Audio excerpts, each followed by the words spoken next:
Para sa akin, ang pinakamahirap ngayong i-counter, Ma'am Ichu, pagdating sa disinformation, hindi na ngayon mga trolls sa social media. Ang mga politiko na ang pinakamahirap i-counter ngayon. Which is very true. Hindi na mga troll sa social media ang pinakamahirap kontrahin pagdating sa maling impormasyon.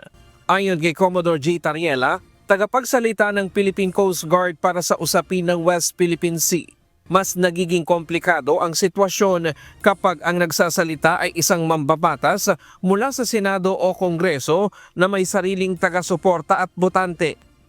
You know, if a particular legislator, whether in the Senate or Congress, would say something against our position in the West Philippine Sea, may mga followers yan eh. May mga botante yan eh. Ngayon, how can you be able to convince Nagmumultiply yan. yes, his supporters, those voters who really gave him enough vote para makaupo sa Senado? Binigyang diin ni Tariela na malaking hamon para sa pamahalaan ang pagsugpo sa disinformation kung ito ay nagbumula mismo sa mga halal na opisyal na may malawak na impluwensya sa publiko. Para sa akin, yun ang pinakamahirap ngayon. Yan ang pinaka-hardest job that we are facing right now, to counter fake news and disinformation being narrated and amplified by those politicians that we elected in 2025. Gayunman, magpapatuloy ang ginagawang transparency initiative ng pamahalaan para ipaalam sa publiko ang ginagawang panghaharas at pambubuli ng China sa mga Pilipino sa West Philippine Sea.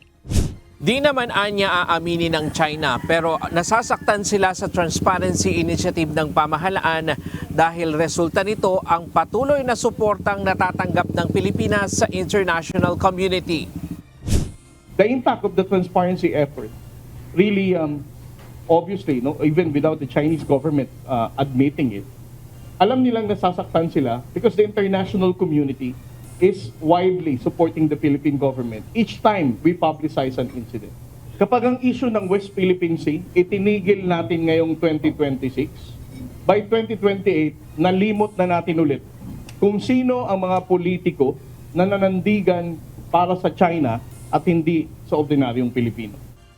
Naniniwala naman si dating Senador Francis Tolentino may akda ng Philippine Maritime Zones Law o RA 12064 at Philippine Archipelagic Sea Lanes na ang tunay na dahilan ng patuloy na pag-iingay at disinformation campaign upang matabunan ang usapin sa Code of Conduct.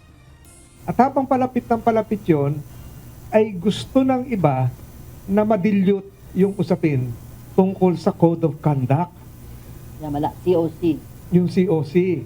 Gusto ng iba sa mata ng international community, lalong-lalo na sa mga dadalong karatig nating bansa, ASEAN plus 3, kasi Australia, Japan. naguluhan tayo. Oo.